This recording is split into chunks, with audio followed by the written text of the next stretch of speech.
In the 13th century, the Mongol Empire was the most terrifying military force on earth.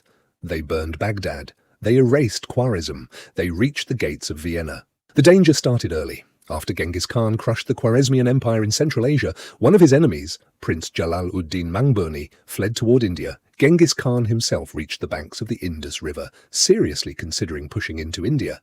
But the heat, the unfamiliar terrain, and reportedly unfavorable omens convinced him to turn back. By the mid-1200s, the Delhi Sultanate faced a serious problem. The Mongol Ilkhanate had stabilized in Persia and Afghanistan, and their raiding parties pushed steadily into Punjab. This is where Sultan Ghiyasuddin Balban enters the story. Before he was even Sultan, Balban served as a powerful noble and military commander, and he understood something critical. India could not stop the Mongols by fighting them head-on in open Mongol-style cavalry battles. Instead, the frontier had to be turned into a fortress system. Balban reinforced cities like Lahore, Multan, and Dipalpur, rebuilding fortifications that had been damaged by earlier raids.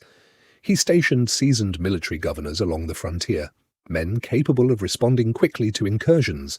His own son, Prince Muhammad, was given command of the Punjab frontier and became a key bulwark against Mongol incursions, fighting multiple engagements against Mongol forces throughout the 1270s. Code. This frontier strategy didn't promise total victory, but it meant Mongol raids became costly, slow, and difficult to turn into permanent conquest.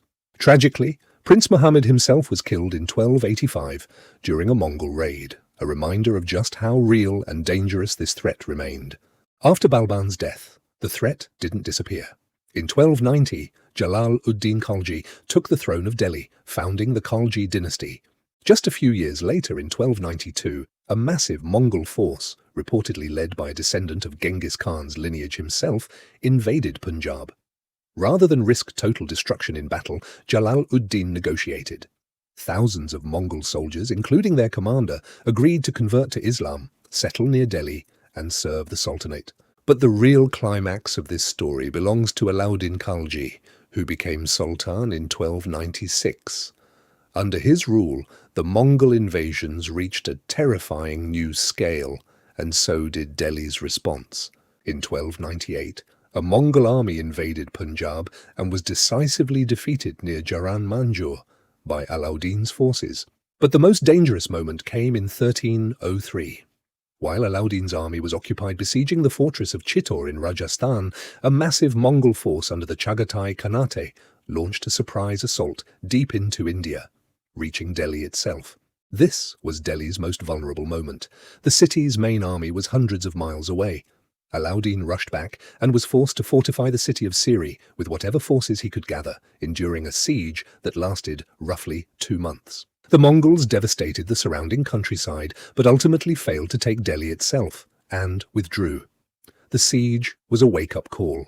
Alauddin completely overhauled India's defense system. He massively expanded and reinforced the frontier forts of Punjab, particularly fortresses like Samana. He increased the standing army to unprecedented size, reportedly maintaining hundreds of thousands of cavalry and infantry on a permanent war footing. He revolutionized military logistics, fixing soldiers' salaries and controlling market prices in Delhi to make this massive military spending sustainable without crushing the population through taxation. It worked. In 1305, another Mongol invasion was crushed near the Ravi River.